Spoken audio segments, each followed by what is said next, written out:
penso que a viagem, até eu como geriatra, né, eu vejo que o desconhecido é alguma coisa que faz você remuçar. Essas viagens que a gente promove, a gente vê nitidamente que a pessoa chega de um jeito e vai embora de outro. Como psiquiatra, uma pessoa que trabalha com saúde mental, eu vejo que a natureza ela traz desafios diferentes para cada pessoa que está na viagem. Acho que essas viagens de natureza, elas já tinham um diferencial muito grande. Mas como ir além disso, né? Como que eu poderia aprofundar um pouco mais essa viagem, que não seria só uma viagem pela paisagem, só pelos cenários, pelas belezas naturais. E foi aí que, através do contato que eu tinha tido previamente com a Ana e admirador do trabalho dela, eu pensei, olha, se a gente conseguir fazer uma viagem que alia toda essa parte que a gente já faz, né, de promover atividades desafiadoras, de tirar a pessoa de um lugar confortável, que mexe com ela poder refletir sobre a vida, ela poder refletir para crescer enquanto pessoa, né, para sair da viagem com algo a mais, seria incrível. E nem tem ninguém melhor do que a Ana Cláudia para fazer esse projeto funcionar, porque ela já tem um trabalho muito profundo que faz com que as pessoas reflitam muito sobre a existência, sobre finitude. Então eu achei que poderia dar liga boa, assim, né? E aí eu tive a grata surpresa dela trazer o Alcio para o projeto, que ainda enriqueceu ainda mais. Então o que já estava bom ficou fantástico. Estava me lembrando aqui de como tudo começou, né? Você postou, né? Porque depois que a gente se conheceu, eu comecei a seguir você começou a me seguir, aí você fez uma postagem de um lugar no meio do deserto do sal ali, né? E falando do Atacama e falando desse deserto de sal e falando de uma viagem que era para o deserto e tal, e eu estava bem, assim, trabalhando a questão do que eu tinha escrito sobre a vida toda valer a pena viver, do preparo para o envelhecimento, né? De como que a gente pode chegar nesse deserto, né? Que eu falo que o envelhecimento é um espaço de deserto, onde tem uma escassez muito grande, é uma escassez de autonomia, uma escassez de independência, escassez de amigos, escassez de recursos, escassez de saúde.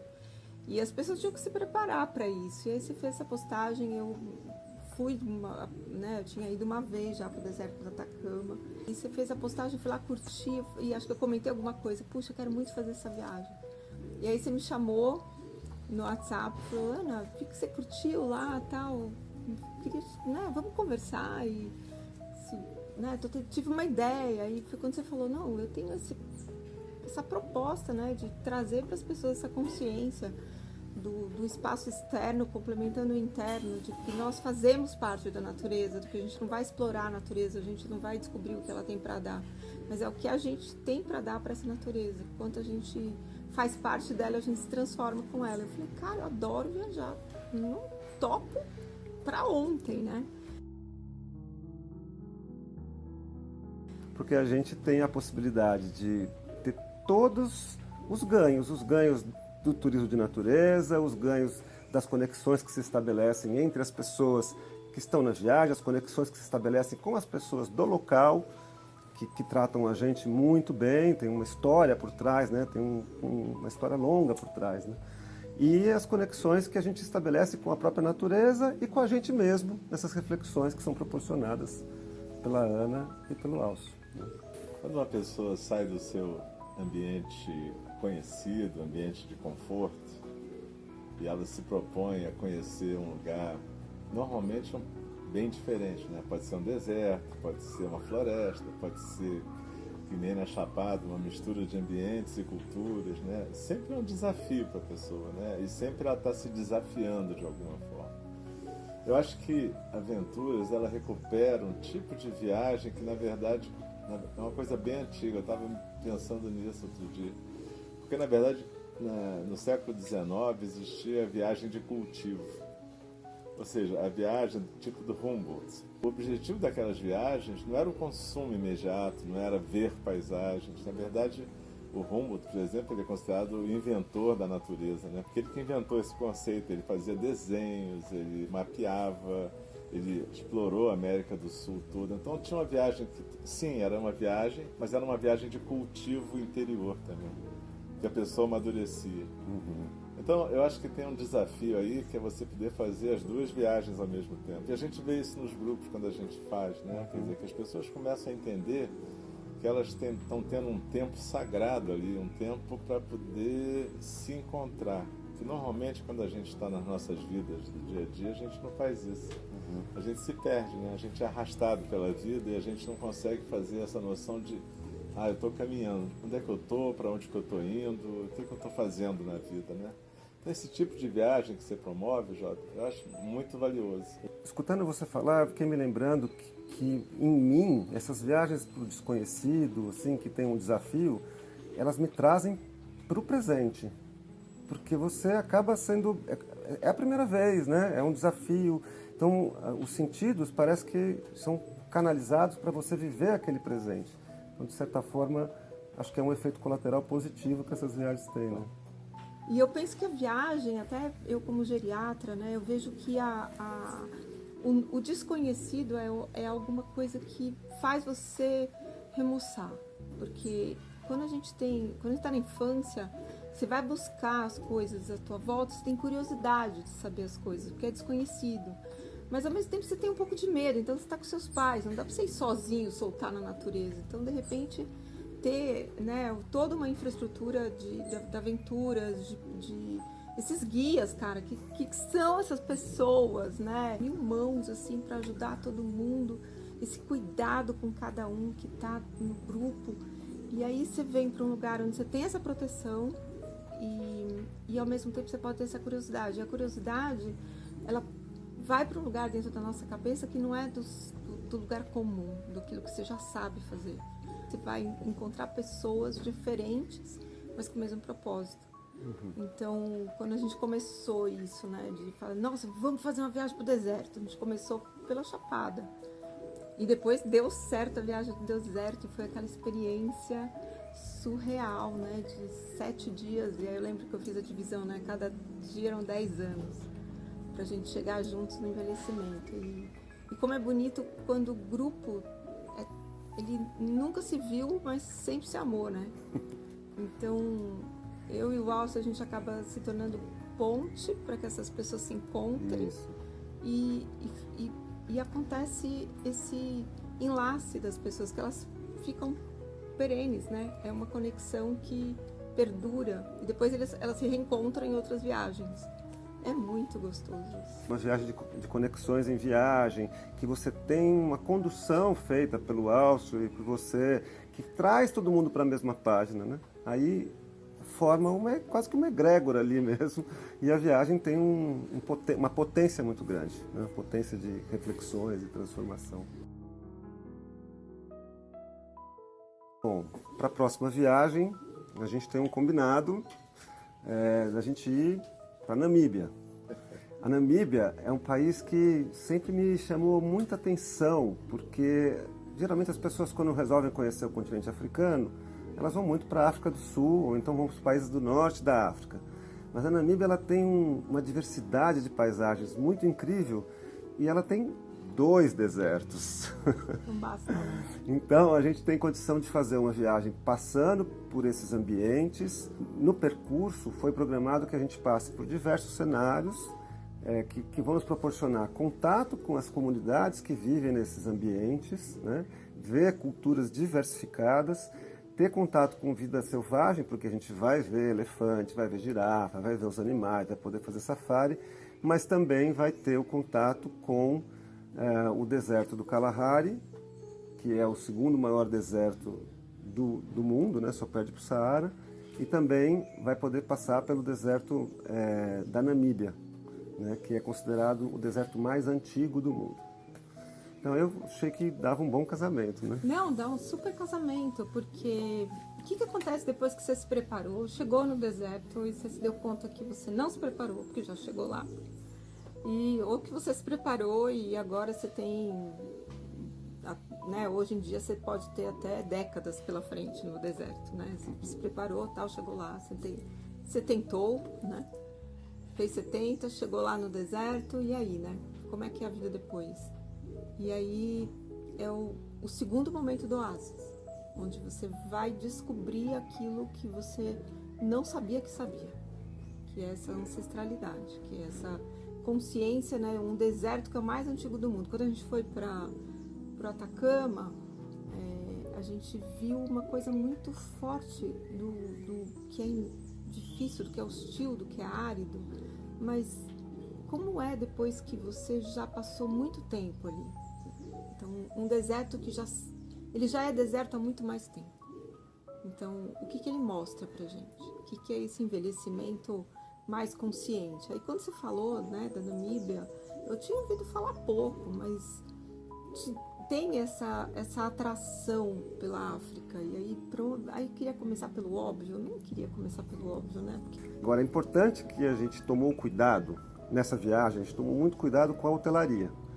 Porque já que a gente vai para lugares mais remotos, a gente fez questão de pegar hotéis muito bacanas, que os próprios hotéis acabam sendo uma experiência complementar à viagem, né? Que a gente vai poder estar muito bem acomodado, com muito conforto, em lugares maravilhosos, né? Então, teve esse cuidado para a elaboração desse roteiro. Eu acho que tem uma questão desses desertos, né, e principalmente do Kalahari, de ter povos que vivem desde o início lá. Então essas comunidades, elas aprenderam a viver no deserto e aprenderam a se sentir bem em casa no deserto. Eu acho que quando a gente pensa em desertos, e a experiência no Atacama mostrou um pouco isso para mim também. Então ele tem paisagens bonitas, mas ele não te inunda assim com uma floresta tropical, cheia de ruídos e animais por todos os lados. O deserto te ensina a ser mais atento, eu acho. Eu acho que o deserto te puxa mais pelos sentidos e te puxa mais para uma noção de que a comunidade é importante. Ninguém sobrevive sozinho no deserto, porque você precisa ter mais gente ali, cada um desempenhando o seu papel, sabe? Eu acho que o deserto te empurra mais para você também, de certa maneira. Porque às vezes uma paisagem muito luxuriosa, luxuriante, ela te puxa para fora. Mas o deserto te devolve para você, sabe? Como a Ana estava falando, faz você lembrar quem você é. Eu acho que o deserto ele estimula essa conexão com o todo, né? As montanhas, elas são verdadeiras entidades, assim, né? Tem relatos de clientes que foram para o deserto achando que não tinha nada para fazer e voltaram de lá e quiseram repetir a viagem pela conexão que ele possibilita da gente com esse ambiente, né? Com tudo. Entrei nesse projeto por causa da Ana, né? E também adorei conhecer você, Jota. Sempre muito legal. Eu estou aprendendo muito com essas viagens, porque na verdade quando a gente conduz um grupo de várias maneiras, né? Eu me integro muito com a Ana, contigo. A gente acaba também... É uma viagem para nós também, né? Eu não estou aqui só para fazer um papel e não me integrar no grupo. Então, para mim é uma descoberta, para mim é um desafio. Várias coisas para mim são desafio, né? Quando a gente esteve agora no Nepal e no Butão, foi maravilhoso. Eu me lembrei de várias coisas budistas bacanas. As pessoas começaram a entender várias coisas do budismo também ali. Como psiquiatra, uma pessoa que trabalha com saúde mental, eu vejo que a natureza ela traz desafios diferentes para cada pessoa que está na viagem, né? Para algumas pessoas pode ser a altura, para algumas pessoas pode ser a água, para outras pessoas pode ser a chuva, o trovão, o raio, pode ser as pessoas, pode ser os cachorros, pode ser qualquer coisa. O mais curioso é que uma coisa que eu vejo que essas viagens trazem é a pessoa cada vez se sentir menos separada, sabe, da natureza. Porque a gente tem essa mania, né? A natureza está lá e a gente está cá. Porque a gente vive num ambiente urbano em geral. Então, de repente, a gente se lembra que tem um corpo na natureza nessas viagens, né? Eu sempre falo muito de corporificar e a gente voltar para o corpo, né? Então, eu acho que essas viagens possibilitam a gente não se sentir separado. A gente poder viver a nossa conexão, né? Eu acho até que o nome do projeto tem a ver com isso, Conexões em Viagem, mas é a nossa conexão com a nossa parte que está sempre na natureza, né? A gente é tudo isso junto, né? Então eu vejo assim como uma pessoa da saúde mental, como isso é importante. Os japoneses falam um negócio que eles chamam de banho de floresta, que é quando a pessoa está muito desconectada de tudo, ela tem que tomar um banho de floresta para ela poder se sentir novamente conectada com a vida, né? E a gente vê que as pessoas estão vivendo vidas, muitas vezes até com dinheiro, com privilégio, mas sem conexão, né? E a vida vai ficando sem sentido, vazia, né? Então eu acho que é uma proposta de crescimento, aprendizagem, amadurecimento, saúde mental mesmo. Também acho que são viagens que elas permitem que a gente amplie quem nós somos, né? Vivemos num lugar que parece que é o nosso habitat natural, que é a cidade, que é o prédio, que é cômodo você subir de elevador, mas aí quando você tem uma montanha para subir, não tem elevador. Você agradece alguém que fez um degrau, alguém que colocou uma corda no caminho, você agradece a árvore que está ali, que você pode segurar e ela te apoiar, você agradece a mão de alguém que pode te ajudar a subir ou descer esse degrau grande de uma pedra. Então, saber de onde vem essa engenharia do movimento, onde a gente consegue perceber que a gente faz parte disso. E quanto mais você está integrada na natureza, mais fácil é você se deslizar e você poder entrar numa cachoeira, você perceber a água, você também é água, a gente é 70% água. E aí você entra ali e fala assim, nossa, ela sou eu, né? Então, essa consciência de que nós somos natureza, de que a gente não vai visitar a natureza, a gente só vem para a natureza para a gente lembrar quem a gente é. Você não é exatamente, não vejo exatamente como uma transformação da gente frente à natureza, mas é você lembrar quem você é. Essas viagens que a gente promove, a gente vê nitidamente que a pessoa chega de um jeito e vai embora de outro. Isso fica muito claro no decorrer dos dias. E para mim a palavra que destaca aí, quando a gente pensa nessa mudança, são várias coisas que acontecem, mas há uma cumplicidade entre todos que estão na viagem, porque todos estão sendo desafiados e vivendo experiências diferentes juntos. Então é um olhar que eu dou para você, que eu dou para o outro, que o outro me dá, uma mão que você puxa daqui, ajuda ali. E isso vai criando um vínculo de cumplicidade muito grande que ajuda muito nessa transformação, mas não é só isso, né? Isso acho que reforça os vínculos das pessoas no grupo, mas tem um trabalho individual que é feito de potencial de transformação que acontece, né? Não sei se vocês veem dessa forma, né? Eu vejo que quando as pessoas decidem vir para essa viagem com a gente, elas veem talvez o que elas têm em comum. Eu conheço a Ana Cláudia, eu li o livro, vi um vídeo, acompanho, eu sigo, ou eu vivi alguma situação na minha família que ou ela cuidou, ou indiretamente o trabalho dela interferiu. Então as pessoas vêm para a viagem com alguma coisa em comum. Eu lembro que na primeira viagem tinha só uma pessoa que caiu de paraquedas, assim, ligou, quero fazer uma viagem para Chapada e tal, tem vaga, entrou no grupo, e aí o grupo e a pessoa, quem é? Ana Cláudia, né? E aí foi muito bonito, porque quando você tem um grupo que está já coeso, por algum propósito prévio ao encontro, a tendência é você rechaçar alguém que não faz parte do grupo. E com os grupos da gente acontece exatamente o contrário. Ele é acolhido, ele é quase sufocado de tanto carinho, né? De tanta experiência de verdade mesmo, essa ligação entre as pessoas. Então elas começam muito, muito dispostas a esta aventura, né? De poder encontrar pessoas diferentes que viveram situações parecidas e descobrir entre elas pontos de conexão que sejam perenes. A gente está sempre em busca de elos. O que eu sempre digo, né? Eu e todos os estudos que a gente tem até hoje, vai valer a pena ficar mais velho se você tiver companhia. Se você não tiver companhia, e não é só companhia afetiva, é uma companhia de amizade, de alguém que sustente quem você é, sem você precisar mudar, sem precisar, né, ser outra pessoa que não você. E aí é bonito porque as pessoas, elas começam dispostas a viverem isso e elas terminam felizes que aquilo que elas estavam dispostas foi ainda melhor. porque a experiência da comunidade, né? A experiência do compartilhar, o que eu esqueci, o outro trouxe em dobro. Então, isso é muito bonito. As pessoas, né? A gente foi fazer o banho de cachoeira, aí alguém esqueceu a toalha, empresta a toalha, aí, esqueci a camiseta, aí a pessoa trouxe duas, eu não trouxe boné, eu trouxe dois. O que faz uma pessoa trazer duas coisas?